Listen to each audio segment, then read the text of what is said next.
Rays hosting the Orioles, and the Orioles are plus 145 on the money line. The Rays are minus 175. The over-under is at 8 runs. The Orioles getting a run and a half on the run line are minus 145, meaning if you bet them that way and they win this game outright, you win. They lose by 1, you win. And the Rays laying a run and a half on the run line are plus 120, meaning if you bet them that way, they have to win this game by 2. Now, there was a while before last year that the Rays absolutely owned the Orioles, and it was a slam dunk when you bet them that they were going to beat them. And last year changed all that. Now, Bradish pitched twice against the Rays last year. 5 1/3, 5 runs, 5 earned. They lost that game 6-1. He struck out 5.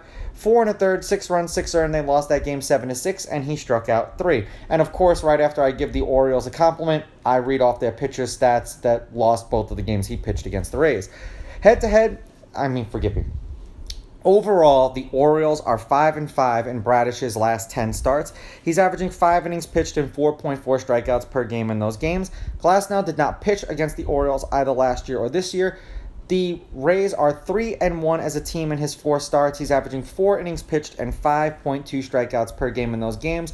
I'd keep an eye out on him for the strikeout line because if they set it low, he has been known to K a bunch of people.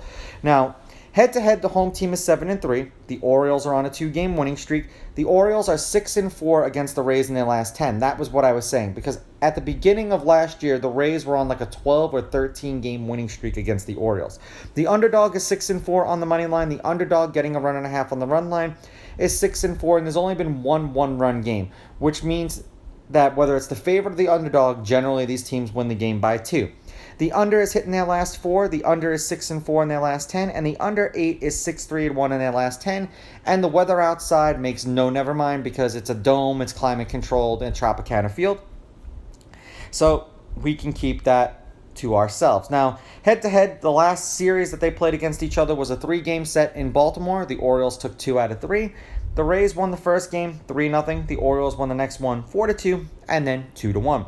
In their last handful of games overall, the Orioles are 2-2 in their last 10, 2-2 in their last 4, but they are 7-3 in their last 10. The under is 5-4-1. The over hit in the last game that they played. 6 runs, 13 runs, 5 runs, and 9 runs. 4 runs in a win, 3 runs in a loss, 2 runs in a loss, 6 runs in a win. That's for the Orioles. For the Rays, they've dropped their last 2. They're 5-5 in their last 10. And the over is 5-4-1 in their last 10. 7 runs, 8 runs, 2 runs, and 9 runs. 4 runs in a win, 6 runs in a win, shutout in a loss, and 4 runs in a loss. Now, probably if it was anyone other than Bradish on the mound, because of how well the Orioles have been playing the Rays lately, I would have taken the Orioles in this game, and I understand the underdog seems to be doing well because generally the Orioles have been the underdog. I just trust Glasnow a little bit more at home. So I'm going to take the Rays with the money line. I'm going to take the Rays laying the runs. I am going to go under because whenever these teams play each other, generally, they are low-scoring games. These are just my picks. If you disagree, please go with your gut, and please bet responsibly.